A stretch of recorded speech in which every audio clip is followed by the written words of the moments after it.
Welcome to True Crime and Horror, where we dive into the chilling details of real-life crimes and spine-tingling stories. If you're a fan of unsettling, true accounts, be sure to subscribe and hit the notification bell so you never miss a story. Call to 911. The soft hum of the ceiling fan above was the only sound in the room as Nicholas Sandberg sat on the edge of his leather couch, drenched in sweat despite the cool San Antonio night air. His hand trembled as he dialed the familiar three numbers. The living room was dimly lit, a single table lamp casting long, eerie shadows over the expensive, polished wooden floors. Across the room, sprawled on the floor like a broken doll, lay Nina, his wife.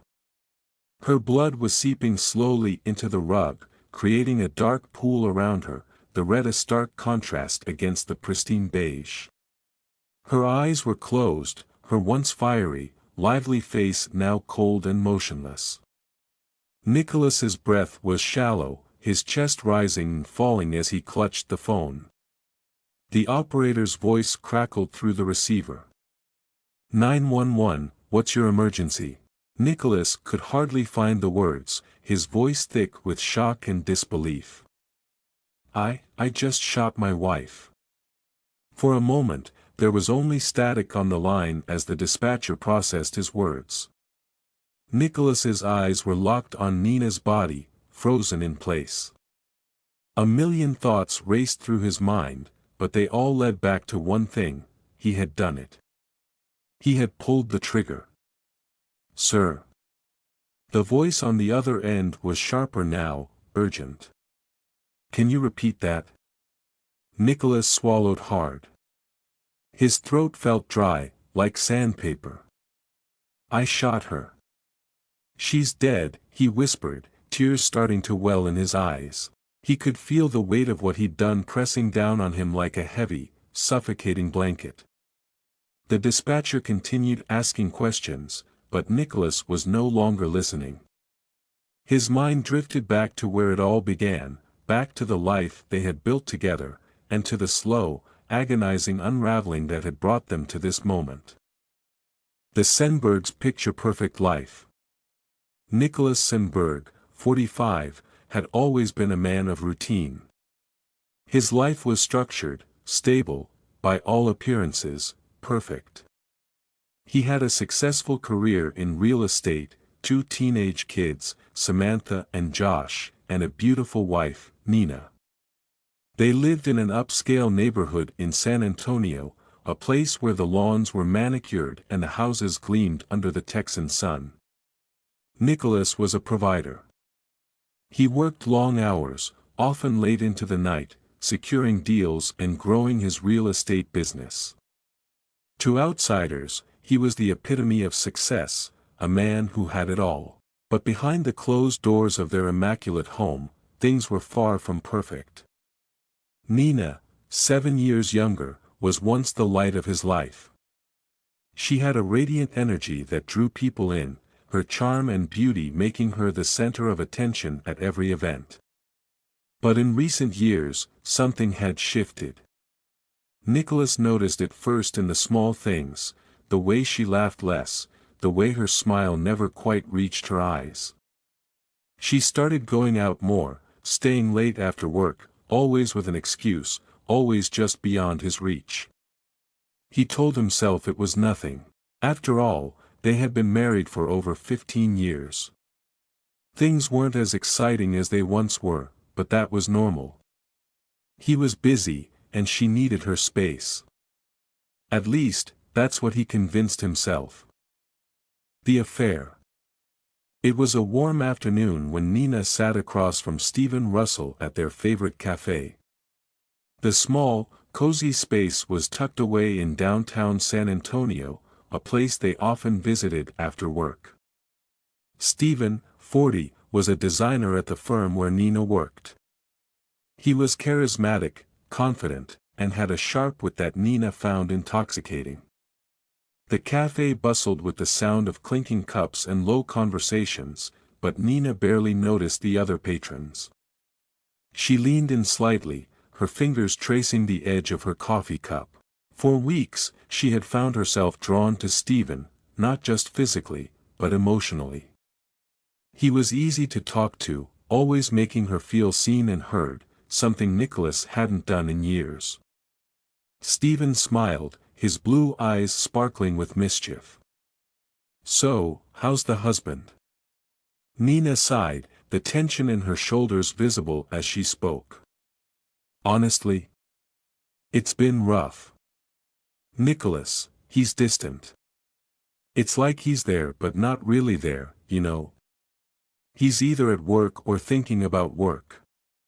And when he's home, it's like I don't even exist." Stephen's expression softened. "That sounds tough. I've seen it happen before. People get comfortable, start taking each other for granted." Nina nodded, her voice barely a whisper. "I don't know how to fix it. I don't even know if I want to." Stephen reached across the table, his hand brushing hers in a gesture that felt far more intimate than it should have. "You deserve to be happy, Nina.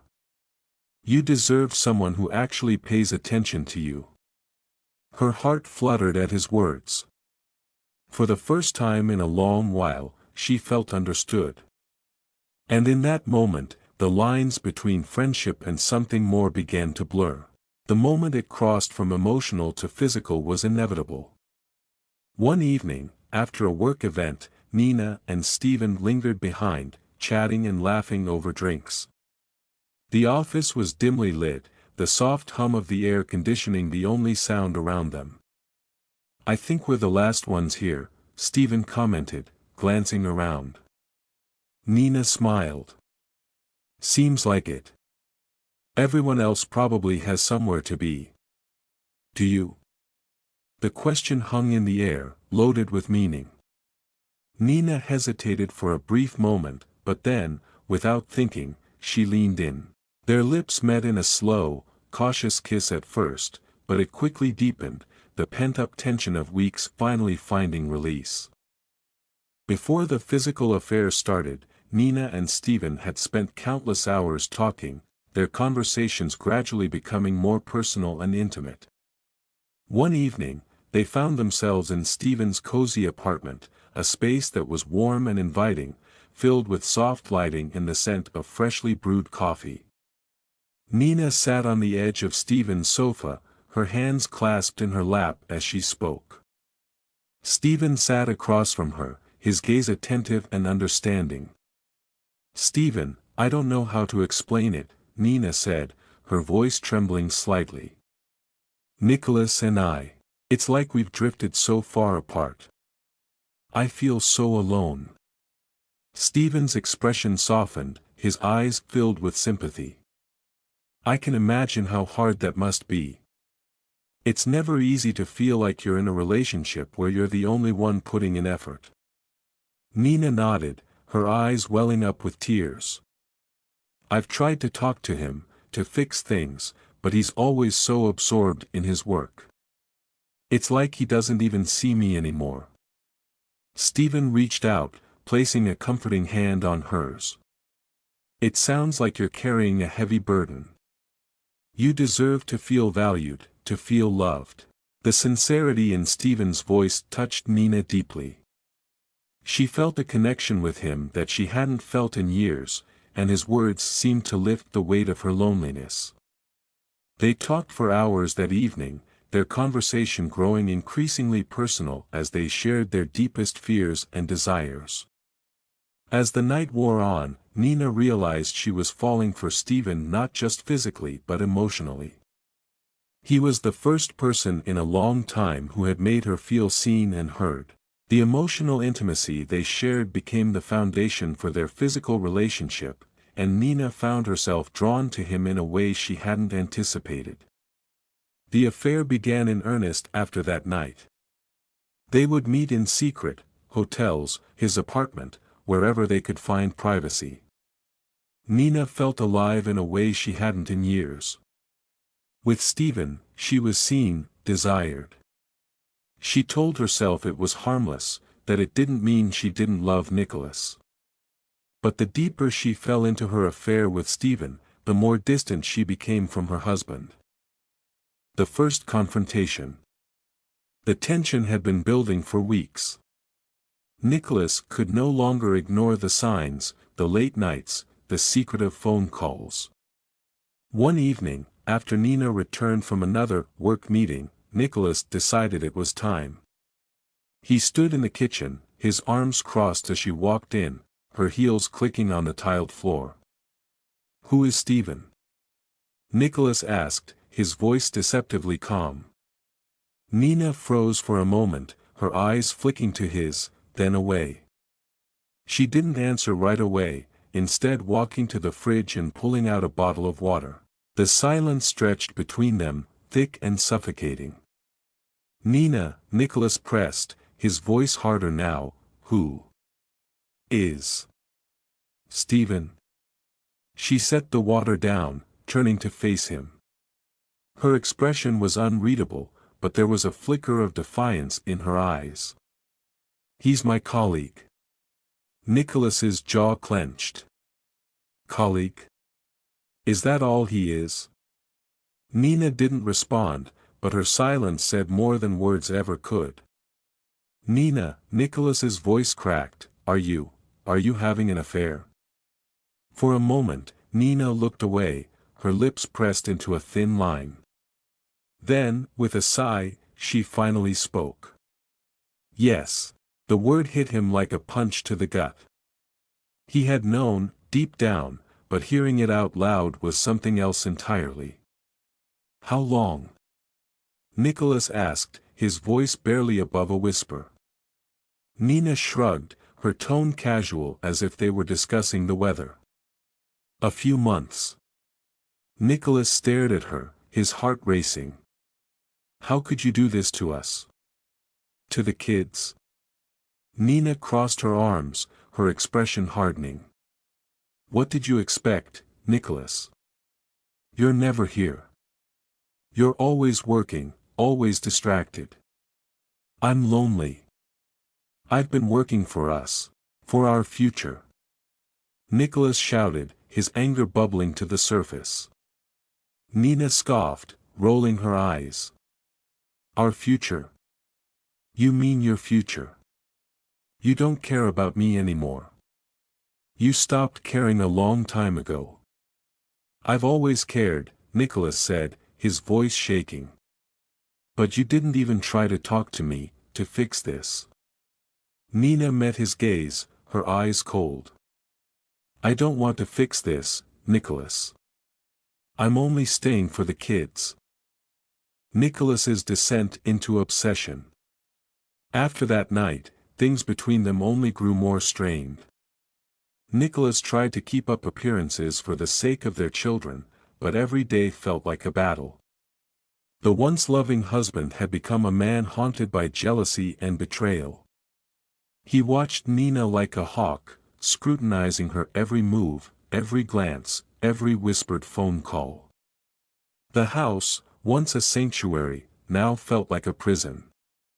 Nicholas's mind raced with dark thoughts as he saw Nina's increasing indifference towards him. He would often lie awake at night, staring at the ceiling, replaying every hurtful word she had said, every glance she had given Stephen. His anger festered, turning into a consuming rage that seemed to grow with each passing day. Nicholas's obsession became more pronounced. He started following Nina when she left the house, trailing behind her in his car. He watched as she met Stephen at various locations, restaurants, parks, even motels. Each sighting was like a dagger to his heart, fueling his anger and despair. He could see the way she smiled at Stephen, the way her eyes lit up, and it drove him to the brink of madness. One particularly tense evening, Nicholas came home from work to find Nina's phone lying on the kitchen counter. His heart raced as he picked it up and checked her messages. The texts were explicit and filled with affection, confirming what he had feared. They planned to meet that evening, and the message read, "Can't wait to see you tonight. Miss you already." The betrayal cut deep, and Nicholas's resolve hardened. He had to confront Nina again, but this time, he was determined to get answers. The climactic confrontation. As the days passed, the tension between Nicholas and Nina reached a boiling point. Nicholas's obsession with the affair consumed him, and his mental state deteriorated. The arguments grew more frequent and more intense, filled with accusations and hurtful words. One night, after Nina had come home late from another rendezvous with Stephen, Nicholas was waiting for her in the living room. The dim light from the lamp cast long shadows on the walls, creating an atmosphere charged with foreboding. "Where have you been?" Nicholas demanded as Nina walked in, her eyes tired but defiant. Nina shrugged off her coat, her expression cold. "Out." Nicholas's anger flared. "With Stephen?" Nina's face hardened. "What if I was?" Nicholas's voice trembled with a mix of rage and desperation. "We need to talk. This can't go on like this." Nina sighed, her patience wearing thin. "What's there to talk about? I've already told you I'm staying for the kids. I'm not going to end things with Stephen." Nicholas's eyes flashed with hurt and anger. "So you're just going to continue this charade? You're going to keep lying to me and sleeping with someone else?" Nina's voice grew sharper. "I'm not lying. I'm being honest with you. I'm staying for the sake of our family, but I can't promise you anything else." Nicholas's face turned red with fury. "You're destroying everything we've built together. You're tearing this family apart." Nina's expression was unyielding. "I didn't start this mess. You did. You were never around. You were always busy with work." The argument escalated, their voices rising with each accusation. Nicholas's anger boiled over, his fists clenched by his sides. In the midst of the shouting, he glanced towards the drawer where he kept the gun, a weapon he had bought for protection, but now it seemed like the only thing that could end his suffering. "Don't you dare try to make this about me!" Nicholas shouted, his voice breaking. "You're the one who's been unfaithful." Nina's eyes flashed with defiance and fear. "You don't get to control me, Nicholas. I'm done with this." Nicholas felt a surge of rage that clouded his judgment. He moved towards the drawer, his hands shaking as he retrieved the gun. Nina's eyes widened in shock as she realized what was happening. "Don't, Nicholas," she pleaded, her voice trembling. "Please, don't do this." But it was too late. Nicholas's vision blurred with tears and anger as he raised the gun. The sound of the shot echoed through the house, a chilling, final punctuation to their unraveling life. Nina crumpled to the floor, her body lifeless and her once vibrant spirit extinguished in an instant. Aftermath and reflection. The room fell silent after the gunshot, the only sound the distant hum of the ceiling fan. Nicholas sat on the couch, his mind numb with disbelief. The rage that had driven him to pull the trigger was gone, replaced by an overwhelming sense of emptiness and remorse. As he waited for the police to arrive, Nicholas looked at Nina's motionless body, the blood staining the carpet. The reality of what he had done settled over him like a shroud. The woman he had once loved, the mother of his children, was gone, and nothing could change that. He thought about their life together, the years they had spent building a family and a future. It all seemed so distant now, like a dream that had shattered into 1,000 pieces. Nicholas felt hollow, consumed by guilt and sadness. The police arrived, their flashing lights casting an eerie glow through the windows. Nicholas was led away, his future uncertain, his life forever changed. The house that had once been a home was now a crime scene, a place of sorrow and true crime and horror. Let me know your thoughts in the comments below, and don't forget to like and share the video to help spread the word. Remember, truth can often be stranger, and scarier, than fiction.